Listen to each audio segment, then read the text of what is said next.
റബീഉൽ അവ്വൽ വരുമ്പോൾ അഹ്യാ റബീഉൽ ഖൽബി ശഹറുൽ മൗലിദി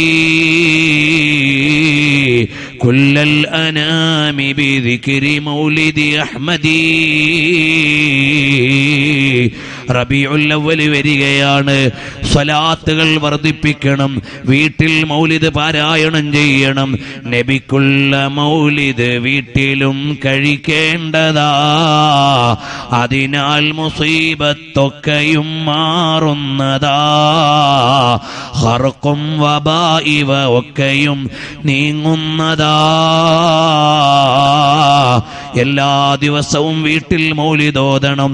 പറ്റുമെങ്കിൽ നല്ല ഒരു വിപുലമായ മൗലിദ് ഒരു ദിവസമെങ്കിലും വീട്ടിൽ നടക്കണം. എൻ്റെ വീട്ടിൽ നടക്കുന്ന ഏറ്റവും നല്ലൊരു ചടങ്ങ് അത് ഹബീബായ തങ്ങളുടെ മൗലിദിന്റെ ചടങ്ങാവണം. എന്തു രസമാണ്! ഈ മഹബത്തിന്റെ ലോകം പറഞ്ഞു കൊടുക്കാൻ നമുക്ക് കഴിയില്ല.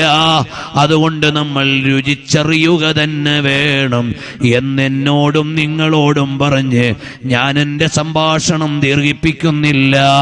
എല്ലാവരും എഴുന്നേറ്റടുത്തേക്ക് വന്നാൽ ഹബീബായ സല്ലല്ലാഹു അലൈഹി വസല്ലമ തങ്ങൾക്ക് നമ്മളോട് വലിയ കാരുണ്യമാണ്. തങ്ങൾക്ക് എപ്പോഴും ചിന്ത നമ്മുടെ കാര്യമാണ്, തങ്ങളുടെ കാര്യമല്ല, തങ്ങളുടെ മക്കളുടെ കാര്യമല്ല, സല്ലല്ലാഹു അലൈഹി വസല്ലമ തങ്ങളുടെ കുടുംബത്തിന്റെ കാര്യമല്ല. എപ്പോഴും അവിടുന്ന് ചിന്തിക്കുന്നത് ഉമ്മത്തി യാ ഉമ്മത്തി യാ ഉമ്മത്തി, എൻ്റെ ഉമ്മത്തേ എന്നാലോചിച്ച റസൂലുള്ളാഹ് സല്ലല്ലാഹു അലൈഹി വസല്ലമ തങ്ങളാണ്. കഴിഞ്ഞ റബീഉൽ അവ്വലിൽ ഞാൻ പല സ്ഥലങ്ങളിലും ഓർമ്മപ്പെടുത്തിയതുപോലെ ഈ മജ്ലിസിൽ ഞാനൊന്ന് പറഞ്ഞോട്ടെ. റബീഉൽ അവ്വൽ വരികയാണ്. ഈ റബീഉൽ അവ്വലിൽ ഞാൻ എൻ്റെ സദസ്സിനോടൊന്ന് ചോദിച്ചോട്ടെ, ഹബീബായ തങ്ങളെക്കുറിച്ച് ജീവിതത്തിൽ ഒരു പുസ്തകമെങ്കിലും പൂർണ്ണമായി വായിച്ച എത്രയാളുകൾ ഈ സദസ്സിലുണ്ട്? ഒന്നാലോചിച്ചു നോക്ക്. എൻ്റെ ഉമ്മയെ ഒരു പുസ്തകമുണ്ടെങ്കിൽ ഞാൻ എപ്പോഴേ വായിച്ചു തീർത്തേനെ. എൻ്റെ ഉപ്പയെക്കുറിച്ചൊരു പുസ്തകമുണ്ടെങ്കിൽ ഞാൻ എപ്പോഴേ വായിച്ചു തീർത്തേനെ.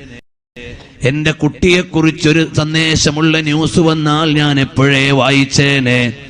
എന്നാൽ എൻ്റെ കരളിന്റെ കഷ്ണമായ റസൂലുള്ളാഹ് സല്ലല്ലാഹു അലൈഹി വസല്ലമ തങ്ങൾ അവിടുത്തെ ജനനം മുതൽ വഫാത്ത് വരെ ഒരു പുസ്തകമെങ്കിലും ഈ ജീവിതകാലത്ത് 60 വയസ്സായില്ലേ, 70 ആയില്ലേ, 40 ആയില്ലേ, ഇതിനിടയിൽ ഒരു പുസ്തകമെങ്കിലും മുത്തുനബി തങ്ങളെ കുറിച്ച് വായിച്ച എത്ര ആളുകൾ ഉണ്ട്? കൈവക്കാൻ ഞാൻ ഇപ്പോൾ പറയുന്നില്ല. നിങ്ങൾ വലിയ പ്രായമുള്ള ഉപ്പമാരുണ്ട്, ജ്യേഷ്ഠന്മാരുണ്ട്. എന്നാൽ വിനയത്തോടെ ഞാൻ ഒരു കാര്യം കൂടി പറഞ്ഞോട്ടെ.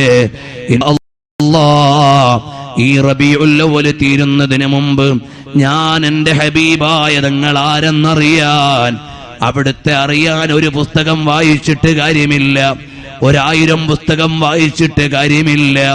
ലോകത്തെ ഏറ്റവും കൂടുതൽ ഒരു വ്യക്തിയെക്കുറിച്ചുള്ള രചനകൾ അത് ഹബീബായ തങ്ങളെക്കുറിച്ചാണ്. ഞാനിത് സംസാരിക്കുന്ന നേരത്തും മക്കത്ത് ഗ്രന്ഥം എഴുതുന്നവരുണ്ടാകും, മദീനത്ത് കിതാബ് എഴുതുന്നവരുണ്ടാകും, ഈജിപ്തിൽ ഗ്രന്ഥം എഴുതുന്നവരുണ്ടാകും, മൊറോക്കോയിൽ ഗ്രന്ഥം എഴുതുന്നവരുണ്ടാകും. ആരെക്കുറിച്ച്? ഹബീബ് സല്ലല്ലാഹു അലൈഹി വസല്ലമയെ കുറിച്ച്. ഇന്നലെയും മെനിഞ്ഞാന്നും 2 സഹോദരങ്ങൾ കർണാടകയിൽ നിന്ന് എനിക്ക് മെസ്സേജ് അയച്ചു.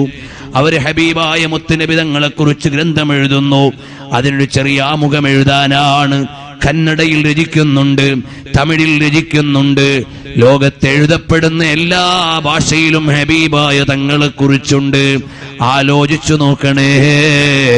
എന്നാൽ എൻ്റെ മുത്ത് മുഹമ്മദുർ റസൂലുള്ളാഹ് സ്വല്ലല്ലാഹു അലൈഹി വസല്ലം മതങ്ങളെ കുറിച്ച് ഈ റബീഉൽ അവ്വൽ തീരുന്നതിന് മുമ്പ് നേരത്തെ വായിച്ചവരാണെങ്കിൽ ഒരു പുസ്തകം കൂടി, അല്ലെങ്കിൽ ജീവിതത്തിൽ ആദ്യം ഒരു പുസ്തകം എൻ്റെ ഹബീബിനെ കുറിച്ച് ഇൻഷാ അല്ലാഹ് ഞാൻ റബീഉൽ അവ്വൽ ഈ കൊല്ലം എന്റെ ഒരു പ്രത്യേകമായ ഒരു വിറുതായി ഞാൻ ഏറ്റെടുക്കുകയാണ്.